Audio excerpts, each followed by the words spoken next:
여러분 안녕하십니까? 지금이 아침 6시가 되겠습니다. 우리가 고난주간에 함께 간단한 예배를 드렸으면 좋겠습니다. 제가 그냥 참고로 우리가 앞으로는 일주일을 할 것인데 가능하면은 좋은 시간에 아침이나 아니면 저녁이나 아니면 자제분들과 아니면 형제간분들이 같이 모여서 저녁도 좋습니다. 저녁도 좋고 하니까 가장 편리하신 시간에 하시면 되겠습니다. 성도들이라고 하면은 성지순례를 다 원하고 있습니다.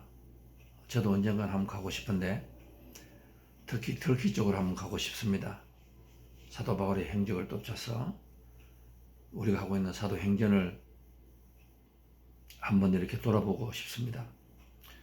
많은 분들이 성지순례 중에서도 가장 가고 싶은 성지순례가 바로 이 비아 돌로로사라고 하는 이 고난의 길이라고 합니다.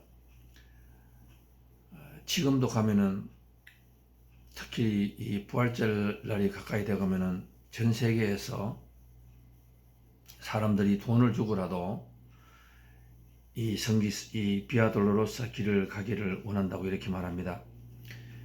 14개의 처소 스테이션이 있다. 그래서 이것을 제가 이렇게 함축하여서 6일 만에 우리가 6일, 7일 만에 끝을 내야 되니까 오늘은 제 1처소, 2처소에 대해서 보겠습니다. 오늘 말씀은 마태복음 27장 11에서 31절이 되겠습니다. 오늘 거기 말씀은 이제 예수님을 갖다가 심판하기 위하여서 예수님을 넘겨받은 빌라도가 자신이 머물고 있는 그 요새에서 예수님을 신문합니다. 혐의를 찾지 못한 빌라도는 밀란을 두려워하여서 자기 정치가 입지가 두려워서 결국은 예수님을 사형을 선고하고 여기에 첫 번째 처소 빌라도 법정 기념교회가 있습니다. 이 말씀은 마태복음 27장 11에서 14절이고 그리고 그 다음에 두 번째 제2처소가 되겠습니다. 빌라도에게 사형 선고를 받으신 그 예수님께서 그 관정으로 끌려오신 예수님이 로마 병사들에 의해서 옷이 찢겨지고 채찍으로 맞아가며 조롱당하는 곳입니다. 뜰 앞에서 그 뜰 앞에 채찍 기념교회가 있습니다. 이 말씀은 마태복음 27장 27절에서 31절이 되겠습니다. 이 장소는 비아 돌로로사는 그 슬픔의 길, 눈물의 길이라고 말을 하고 있는데 빌라도 법정에서부터 시작하여서 골고다까지 가는 길인데 길이가 한 800m라고 합니다. 어떻게 보면 그렇게 길지 않죠? 골고다에서 십자가 처형에 이르기까지 전 과정을 이렇게 하고 있습니다. 이번 주에 저와 여러분 가정이 또 자녀와 함께 이 고난에 가겠습니다. 먼저 성경을 우리가 조용하게 같이 한번 읽어보겠습니다. 가능하면 가족분들과 나중에 같이 한번 읽어보시기 바라겠습니다. 예수님께서 총독 앞에 서시니 총독이 예수께 물었다. 당신이 유대인의 왕이요. 그러나 예수께서는 당신이 그렇게 말하고 있어라고 말씀하셨다. 예수께서는 대제사장들과 장로들이 고발하는 말에는 아무 대답도 하지 않으셨다. 그때에 빌라도가 예수께 말하였다. 사람들이 저렇게 여러 가지로 당신에게 불리한 증언을 하는데 들리지 않소? 예수께서 단 한마디도 단 한 가지 고발에도 대답하지 않으셨다. 총독은 이것이 매우 이상했다. 명절 때마다 총독의 무리가 원하는 죄수 하나를 놓아주는 관례가 있었다. 그런데 그때에 바라바라고 하는 소문난 죄수가 있었다. 무리가 모였을 때에 빌라도가 그들에게 말하였다. 여러분은 내가 누구를 놓아주기를 원하여 바라바요 아니면 예수요? 빌라도는 그들이 시기하여 예수를 넘겨주었음을 알았던 것이다. 빌라도가 재판장에 앉아있을 때에 그의 아내가 사람을 보내어 말을 전하였다. 당신은 그 옳은 사람에게 아무 관여도 하지 마세요. 지난밤 꿈에 내가 그 사람 때문에 몹시 괴로웠어요. 그러나 제사장들과 장로들은 무리를 구슬러서 바라바를 놓아달라고 하고 예수를 죽이라고 요청하게 되었다. 총독이 그들에게 말했다. 이 두 사람 가운데서 누구를 놓아 주기를 바라오. 그들이 대답하였다. 바라바요. 그때에 빌라도가 그들에게 말하였다. 그러면은 그리스도라고 하는 예수는 나들을 어떻게 하라는 거요? 그들이 다시 말하였다. 모두 예수를 십자가에 못 박으시오. 빌라도가 말하였다. 정말 이 사람이 무슨 나쁜 짓을 하여서? 사람들이 더 큰 소리로 말했다. 십자가에 못 박으시오. 빌라도는 어찌할 도리가 없다는 뜻으로서 나는 이 사람의 죄에 대하여 책임이 없으니 여러분이 알아서 하시오. 그러자 온 백성이 대답하였다. 그 사람의 피를 우리와 우리의 자손에게 돌리시오. 그래서 빌라도는 그들에게 바라바는 놓아주고 예수는 채찍질한 뒤에 십자가에 처형하라고 넘겨주었다. 총독의 병사들이 예수를 총독 관저로 끌고 들어와서 온 부대를 다 그 앞에 불러 모았다. 그리고 예수의 옷을 벗기고 주홍색 걸친 옷을 걸치게 한 다음에 가시로 면류관을 엮어 그의 머리에 씌우고 그의 오른손에 갈대를 들게 하였다. 그리고 그분 앞에 무릎을 꿇고 유대인이 왕 만세하고 말하면서 그를 희롱하였다. 또 그들은 그에게 침을 받고 갈대를 빼앗아서 머리를 쳤다. 이렇게 희롱한 다음에 그들은 주홍옷을 벗기고 그의 옷을 도로 입혔다. 그리고 십자가에 못 박으려고 그를 끌고 나갔다. 이상이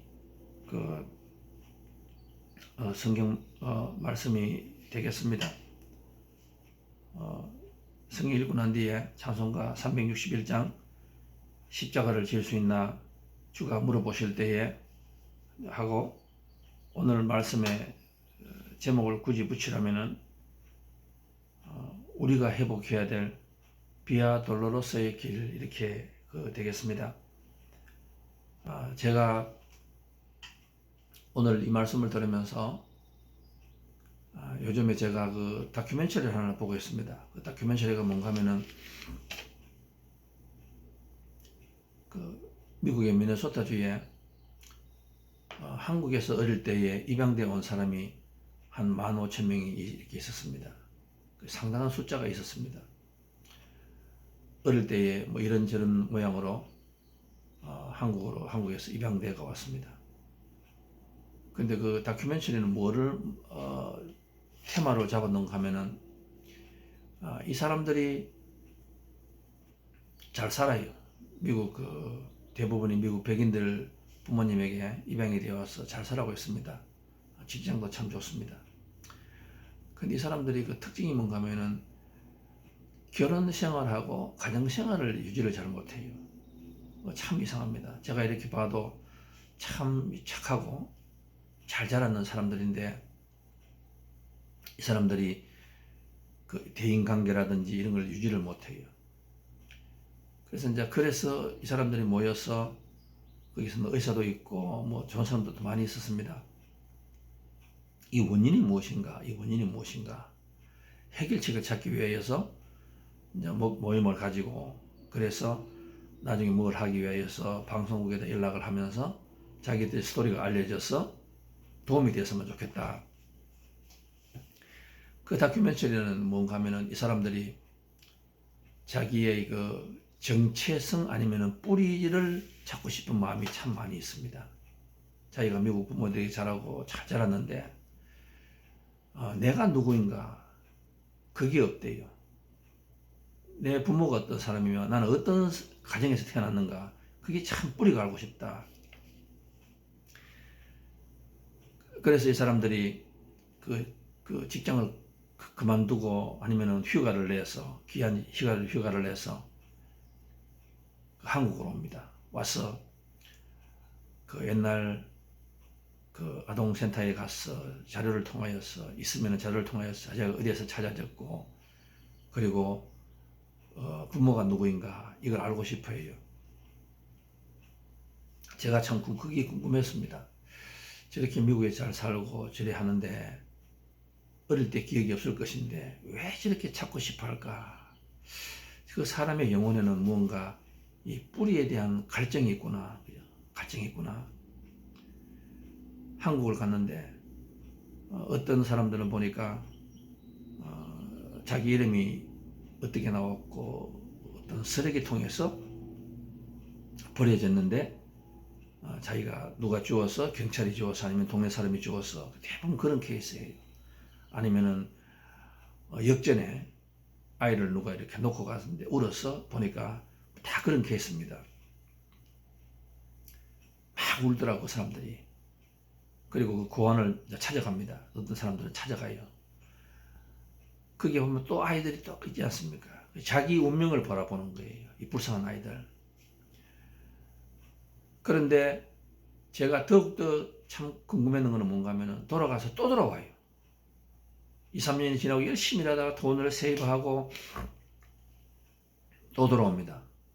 뿌리를 찾기 위해서. 그 나중에는 3번, 4번 오다가 자기들끼리 모여서 예배를 드리고 막 눈물을 흘리고 그러면서 이제 하는 말이 이제 내가 돌아갈 수 있을 것 같다고, 안 돌아와도 될 것 같다고. 왜냐하면은 그 찾는 과정에서 자기 부모가 아니면 자기 엄마가 어떤 상황에서 이럴 수밖에 없었구나. 그리고 또 역전에서 놓았고 고안에서 아니면 뭐 쓰레기통 부근에서 이런 걸 하면서 자기 엄마가 대략 그 당시에 어떤 삶을 살았다는 막연한 그 감을 환경을 읽습니다. 읽으면서 자기 스스로의 그 치유를 받고 돌아갑니다. 그러면서 이제 정체성을 찾았는 거예요. 그러면서 이제는 미국에서 살아갈 수 있는 그 과정을 끄는 이 다큐멘터리입니다. 자기가 누군가 알아는 거예요. 저는 오늘 제가 이 비아 돌로로사 이 14개의 처소를 가면서 저도 그렇게 하게 되더라고요. 내가 오늘 미국에 살고 있지만 신앙을 가진다고 말하는데 제가 뿌리를 알고 싶어요. 내가 어떻게 해서 오늘 이렇게 살아가고 있는가? 미국에 살아가고 있는가? 내가 신앙을 가지게 됐는가? 이 비아 돌로로사의 길을 보면은 참 예수님께서 오늘 우리가 1처소, 2처소에 보면은 참 고난받으셨어요. 누구를 위하여서? 나를 위하여서. 나를 위하여서. 그런데 그 많은 분들이 이 순례를 하고 난 뒤에 하시는 말씀이 뭔가 하면은 그 당시도 아마 앞으로 우리가 다음 처소에 나오겠지만은 예수님이 그 십자가를 뚜벅뚜벅 어깨다 짊어지고 올라가셨을 때에 얼마나 갈증을 맞았었고 얼마나 고통이 심했었고. 근데 저는 가장 심했던 것이 뭔가 하면은 그 당시에 사람들이 바로 그 옆에 그 전에 호산나 호산나라고 외치던 많은 사람들이 지금은 돌변하였어. 갑자기 변하였어. 짐승처럼 여우처럼 변하여서 죽이라고 말하고 있는 그 사람들인데 또 그리고 그 부분에 너무나 관심 없이 그냥 호기심으로 주님을 바라보고 비웃고 웃고 저 바보 같은 사람. 또 나중에는 가면 장사하는 사람, 장사치들. 6월절이니까 그 속에서 아무도 알아주지 않잖아요. 투벅투벅 걸어간다. 그래서 저는 이게 요즘에 그 교회도 그런 상태가 아닌가, 신앙을 가지는 게 그런 상태가 아닌가, 답답하고, 이 세상이 예수님은 다 사라지는 것 같고, 교회에서도 그렇지 않습니까? 우리가 고난의 길을 다 피하잖아요. 그게 더 힘든 것 같아요. 이 부활절이 되었지만은 이 세상의 소리가 더 커지고 예수님을 믿는 게 너무 외로워 보이고 또 내가 아무도 듣지 않는 것 같은 그런 가운데서 내 삶을 위해서 우리가 십자가를 짊어지고 가면서 내 혼자인 걸 느끼실 때 그런 기분이 드는데 그거는 옛날이나 지금이나 똑같은 것 같아요. 우리가 지금 이 시간 새벽에 일어나서 이렇게 이 예배를 드리는 자체 또 이 코로나 시대 때 잘 모이지 못하는 시대에 가족들하고라도 이렇게 어떻게 뭐 전화를 하든지 이렇게 해서 줌을 한다든지 이렇게 함께 이 나누는 이것이 어떻게 뭐 성가시고 어떻게 뭐 귀찮고 저렇게 꼭 해야 되나 그런 생각이 들 때가 많고 그러나 안 하면은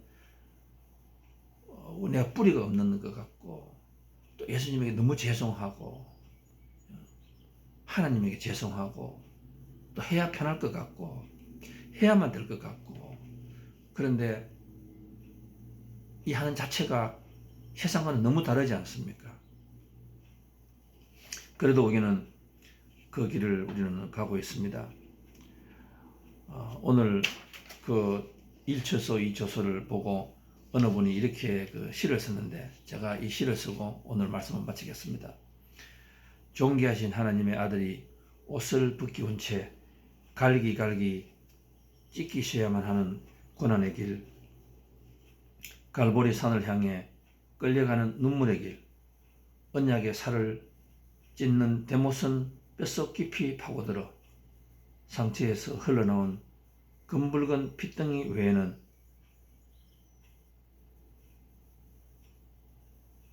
또 파리떼가 윙윙대며 둘러댑니다. 너가 그리스도이거든 십자가에서 내려와 너도 구하고 우리도 구하라. 같이 달린 비루한 행악자의 조롱과 야유, 유대인들의 침뱉음과 멸시, 이글거리며 타오르는 불빛 태양 아래 사정없이 몰아치는 사막의 모래바람은 갈증을 더욱 부채질하고 목마르다 절규하시는 성자 하나님의 메마른 입술엔 물 대신에 스리선 신 포도주가 주어졌습니다. 아버지여 저들을 용서하여 주소서. 그리스도의 그 화해의 눈빛, 사랑의 눈빛, 용서의 눈빛은 외면되어지고 가시로 엮은 면류관에 찔러 흐르는 선혈, 피눈물 되어 뒷밤을 적시고 있습니다.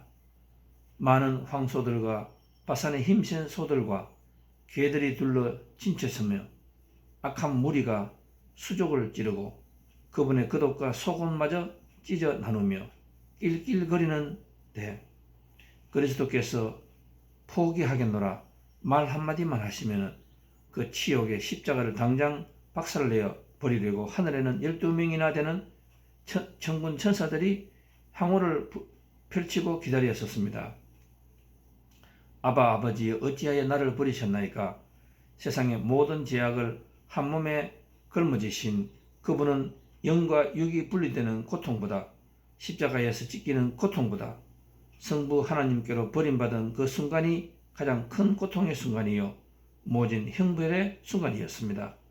캄캄한 하늘을 찢어 놓을 듯 흑암을 가르고 번덕이며 달리는 번갯불과 천지를 뒤흔드는 천둥 소리는 사랑하는 아들을 외면해야만 하고 희생 제물로 내어준 어린 양으로부터 고개를 돌려야만 하는 성부 하나님의 신음소리요 피 맺힌 절규임을 아는 사람은 그 누구도 없었습니다.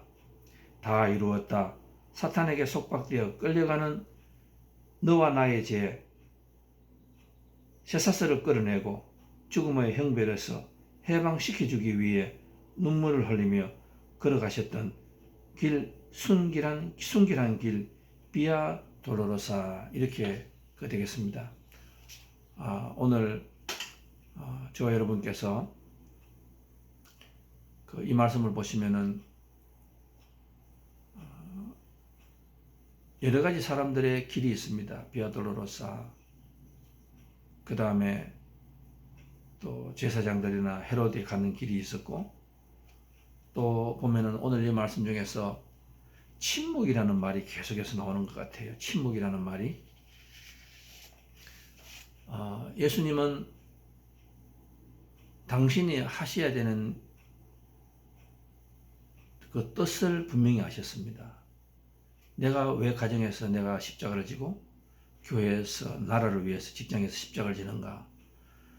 뜻이 확실한 사람은 왔다 갔다 하지 않습니다. 단호합니다. 침묵하시는 것 같습니다.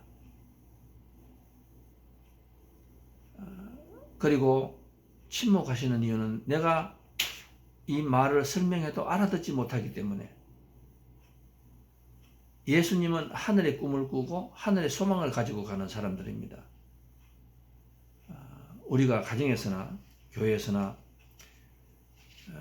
알교할 필요 없이 아직 이해를 못하는 사람들을 위해서 우리가 기도해야 된다. 오늘 그것을 저는 깨달았습니다. 이야기해봐야 아무 소용이 없으니까. 그 사람은 땅을 소망을 가는 사람이고 우리는 하늘의 소망을 두고 있는 사람입니다. 예수님께서는 사시기회에서 제사장들에게 말씀하지 않았습니다. 주위의 사람들을 위해서 기도하셨습니다. 여리고성을 할 때에 하나님께서 침묵하라고 말씀하셨습니다. 말로 설명을 하라고 말하지 않았습니다. 침묵하셨습니다. 오늘 그 철학자, 그 유명한 철학자 에머슨이 대사상가인 칼라일을 방문했다고 합니다. 두 사람은 호수 주변에 산책로를 말없이 걸었습니다. 해질 무렵에는 모두 지그시 눈을 감고 깊은 사색에 잠겼습니다. 두 사람은 단 한마디의 대화도 나누지 않았습니다. 그런데 저녁 때 에머슨은 매우 기쁜 표정으로 이런 작별 인사를 했습니다. 오늘 선생님께 정말 많은 것을 배웠습니다. 칼라일도 밝은 표정을 지으며 에머슨의 두 손을 꼭 잡았습니다. 저도 당신에게 한 수 배웠습니다. 당신은 매우 훌륭한 철학자가 분명합니다. 여러분, 두 사람은 걸어가면서 한마디도 하지 않았습니다. 서로에게 아무 말도 안 했습니다. 그런데 서로에게 많은 것을 배웠다고 합니다. 대화보다도 명상이 필요한 시대인 것 같습니다. 지금 가정이나 지금 사업체나 여러분, 우리들의 시끄러운 목소리보다는 또 쓸데없는 대화보다는 깊은 명상이 침묵이 필요한 것 같습니다. 여러분의 가정을 위해서, 나라를 위해서, 또 교회를 위해서 우리 뉴성교회의 한 분이 또 가정에서 사업체에서 뒤에서 말을 하시는 분보다는 깊은 명상이 필요한 때가 된 것 같습니다.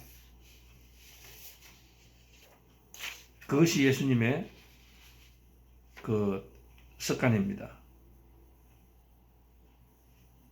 이사야서 53장 7절입니다.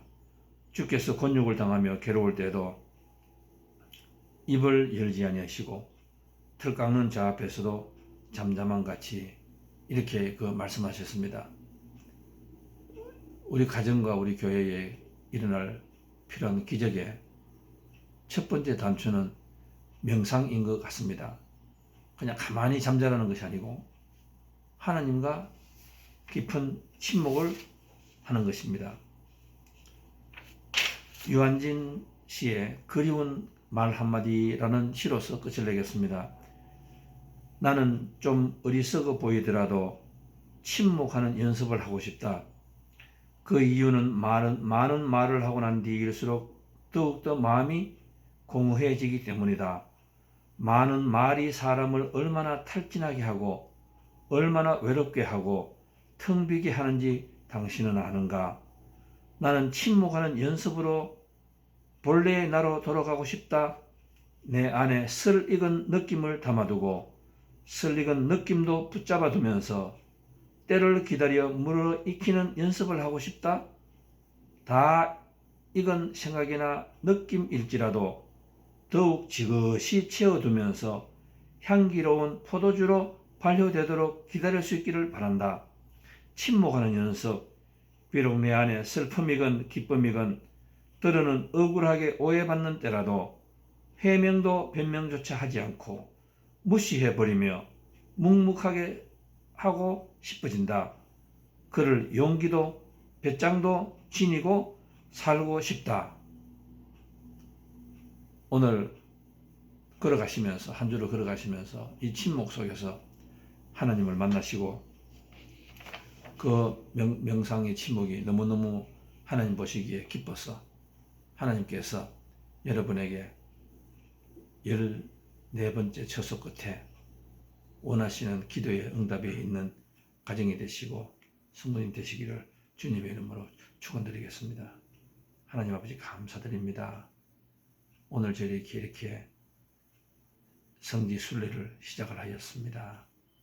성지 순례의 꽃이라고 하는 비아 돌로로사 마지막 그 골고다 언덕으로 걸어가시는 주님의 동참하기를 원합니다. 하나님 아버지, 우리는 지금 어디에 있는가? 갑자기 돌변하는 그 일일 때처럼 주님을 십자가에 못 박으라고 하는 그런 사람들은 아닌가? 우리의 신앙을 한번 돌아보기를 원합니다. 얄팍한 신앙이 되지 않게 도와주시옵소서.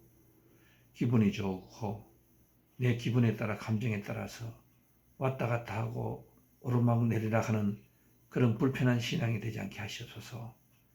아무짝도 쓸데없는 그런 신앙이 되지 않게 하시옵소서. 오늘 주님께서 절대절명의 그 위기의 순간에도 침묵하시는 주님을 우리가 닮아가기를 원합니다. 해봐야 소용도 없고 또 변명할 가치도 없는, 해명할 가치도 없는 그 순간에 내가 이 길을 반드시 가야 되기 때문에 세상과 타협하지 않고 오직 한 분 아버지 하나님만 바라보는 그 눈길 오늘 저희들의 닮아가게 하시옵소서. 침묵하게 하시옵소서. 세상이 너무 시끄럽습니다. 아무것도 듣지도 않고 아무것도 되지도 않습니다. 누구 한 사람 설득당하는 세상도 아닙니다. 자기의 고집만 앞세우고 있습니다. 어떻게 기적이 일어나겠습니까? 하나님, 오늘 우리 가정에 우리 교회에 기적이 일어나게 하시옵소서. 침묵하게 하시옵소서. 할 말이 없어서 그런 것이 아니라 확신이 없어서 그런 것이 아니라 더욱더 내가 가야 할 길, 내가 더욱더 확실히 알았기 때문에 쓸데없는 논쟁, 소비하는 우리가 되는 것이 아니라 그 남은 인생, 그 남은 시간, 귀한 것을 가지고 하나님께 충성하는 우리가 되게 도와주시옵소서. 그리할 때 하나님께서 우리 가정과 자녀를, 사업체를 책임져 주시는 축복이 임하게 하시옵소서. 예수님 이름으로 기도하여 삼나이다.